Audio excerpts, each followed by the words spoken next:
Peoples party کے یوسف رضا گیلانی بلا مقابلہ چیئرمین سینٹ منتخب، مسلم لیگ نون کے سید آل خان ناصر ڈپٹی چیئرمین سینٹ منتخب، دونوں حکومتی امیدواروں کے کاغذات نامزدگی جمع، مقررہ وقت 11 بجے تک مد مقابل کے طور پر کسی امیدوار نے کاغذات نامزدگی جمع نہ کروائے۔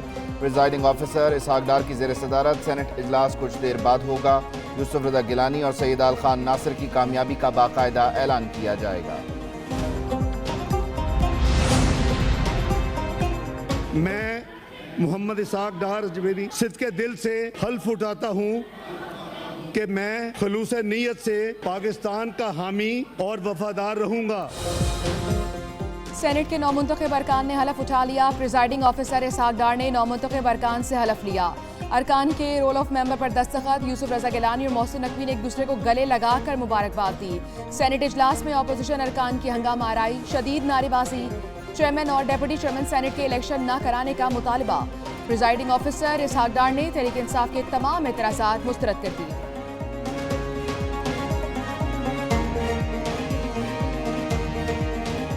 In the light of the explanation given by the worthy Law Minister with reference to the provisions of the Constitution of Islamic Republic of Pakistan, the objection is overruled. یہ بالکل غیر آئینی اور غیر قانونی اقدام ہے۔ خیبر پختونخوا کا جو صوبہ ہے اس کے سینیٹرز موجود نہیں ہیں۔ اس وقت کسی قسم کا چیئرمین اور نائب چیئرمین کا الیکشن انتخاب نہیں ہو سکتا۔ اگر یہ ہو گیا تو پھر سے فیڈریشن کو نقصان پہنچ سکتا ہے۔ پی ٹی آئی نے چیئرمین اور ڈپٹی چیئرمین سینٹ کا الیکشن غیر آئینی قرار دیا۔ سینیٹر علی ظفر نے ایوان میں اظہار خیال کرتے ہوئے کہا، سینٹ میں ایک صوبے کی نمائندگی نہیں ہے۔ خیبر پختونخوا کی نمائندگی تک چیئرمین ڈپٹی چیئرمین کا انتخاب نہیں ہو سکتا۔ اگر یہ انتخاب ہوا تو فیڈریشن کو نقصان ہو سکتا ہے۔ سینیٹر محسن عزیز نے کہا، آئین کے تحفظ کا حلف لیا، اس کی حفاظت کریں گے۔ ایوان بالا آئین اور قانون کے ساتھ کھلواڑ نہیں ہونا چاہیے۔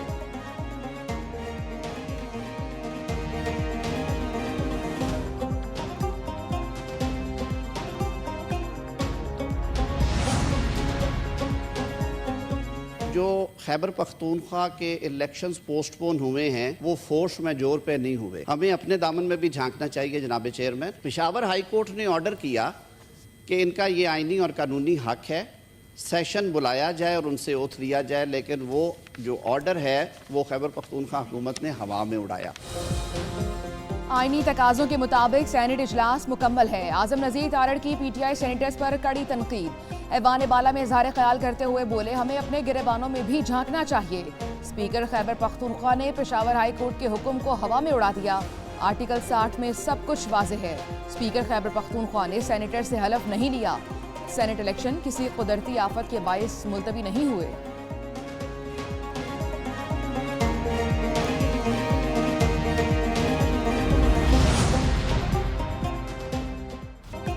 پاکستان اسٹاک ایکسچینج میں تیزی، تاریخ کی بلند ترین سطح پر پہنچ گئی۔ انڈیکس 70,000 کی نفسیاتی حد عبور کر گیا۔ 100 انڈیکس میں 630 پوائنٹس کا اضافہ۔ مارکیٹ 70,250 پوائنٹس پر ٹریڈ ہو رہی ہے۔ دوسری طرف انٹر بینک میں ڈالر کی قیمت میں اتار چڑھاؤ جاری ہے۔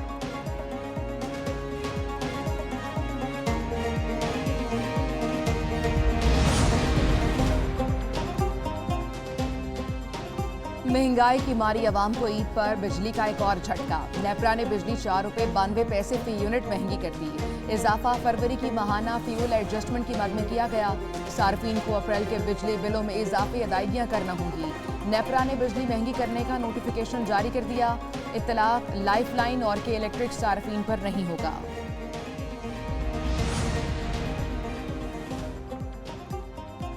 پاکستان میں عید الفطر کل ہوگی یا جمعرات کو؟ رؤیت ہلال کمیٹی کا اجلاس آج اسلام آباد میں ہوگا۔ چیئرمین کمیٹی مولانا عبدالخبیر آزاد اجلاس کی صدارت کریں گے۔ محکمہ موسمیات نے پاکستان میں آج چاند نظر آنے کا قوی امکان ظاہر کر دیا۔ غروب آفتاب کے وقت چاند کی عمر تقریباً 20 گھنٹے ہوگی۔ پاکستان اور سعودی عرب میں عید ایک ہی روز ہونے کا امکان۔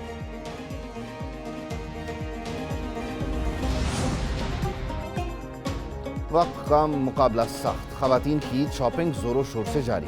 مارکیٹس اور بازاروں میں خریداروں کا رش۔ خواتین کو جوڑے کے ساتھ میچنگ دوپٹوں، جوتوں اور جیولری کی فکر۔ بچوں کی بھی من پسند کپڑوں اور میچنگ اشیاء کی ضد۔ درزیوں سے مایوس مردوں نے بھی ریڈی میڈ سوٹ خریدنے کے لیے بازاروں کا رخ کر لیا۔ کرتا شلوار کے ساتھ ملتانی کھسے اور پشاوری چپل کی مانگ میں اضافہ۔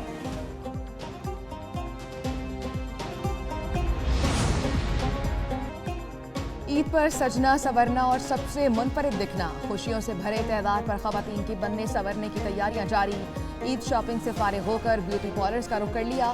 خواتین کے آرٹیفیشل نیل، فیشل، پیڈیکیور اور مینیکیور میں دلچسپی، مہندی لگوانے اور زلفیں تراشنے کا سلسلہ بھی جاری۔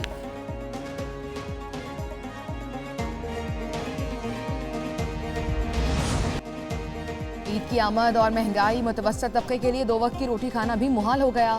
سبزیوں اور پھلوں کی قیمتوں میں ہو شبہ اضافہ، پیاز کا سرکاری ریٹ 198 روپے کلو، مارکیٹ میں 250 روپے کلو میں فروخت ہونے لگا۔ ٹماٹر 155 سے 200 روپے کلو، لہسن 615 سے 750 روپے کلو، سیب 320 سے 400 روپے کلو ہو گیا۔ کیلا 140 روپے درجن سے 180 روپے درجن میں ملنے لگا۔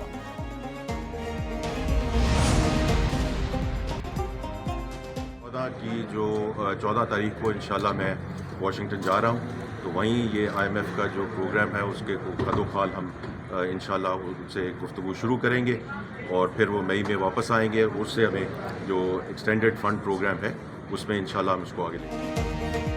مہنگائی بتدریج کم ہوگی، وزیر خزانہ محمد اورنگزیب کا دعویٰ۔ میڈیا سے گفتگو میں کہتے ہیں فیڈریشن میں جو بھی کریں گے صوبوں کی مشاورت سے کریں گے۔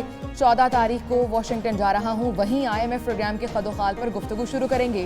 ملکی پالیسی کے حساب سے چلیں گے، جو کچھ بھی کریں گے ملک کے لیے ہی کریں گے۔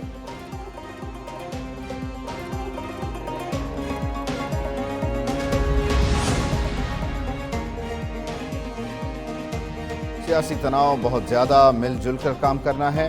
مسلم لیگ نون کے رہنما مصدق ملک کہتے ہیں وزیر اعظم نے آتے ہی اعلان کیا تھا قیدیوں کی سزا میں کمی ہوگی۔ بانی PTI کا پتہ نہیں کہ وہ اس سے مستفید ہو سکتے ہیں یا نہیں۔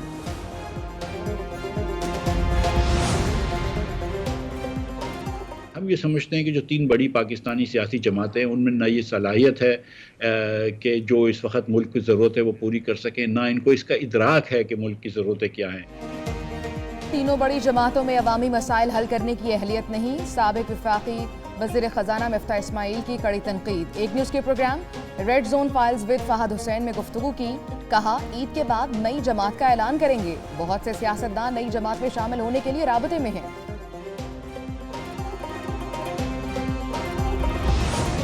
سپریم کورٹ کا حکم اور انسانی ہمدردی، 9 مئی کے 20 مجرموں کی سزا معاف کر دی گئی۔ Army chief general Asim Munir کا بڑا اقدام، فوج کی زیر حراست ان مجرموں کو رہا کر دیا گیا۔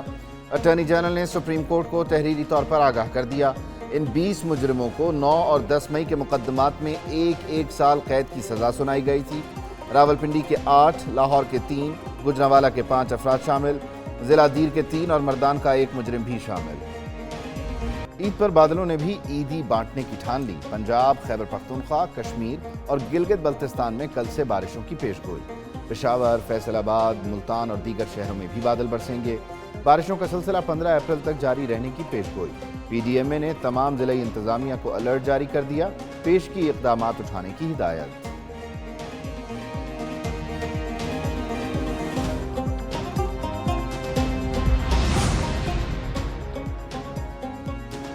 کراچی کے شہریوں کے لیے بڑی خوشخبری، محکمہ موسمیات نے کل سے بارشوں کی پیشگوئی کر دی۔ جیکب آباد، سکھر، جامشورو، لاڑکانہ، عمرکوٹ، میرپور خاص اور حیدرآباد میں بھی بادل برسیں گے۔ شہر قائد میں 13 اور 14 اپریل کو بارش کی پیشگوئی، بارشوں کا سلسلہ 14 اپریل تک جاری رہنے کا امکان۔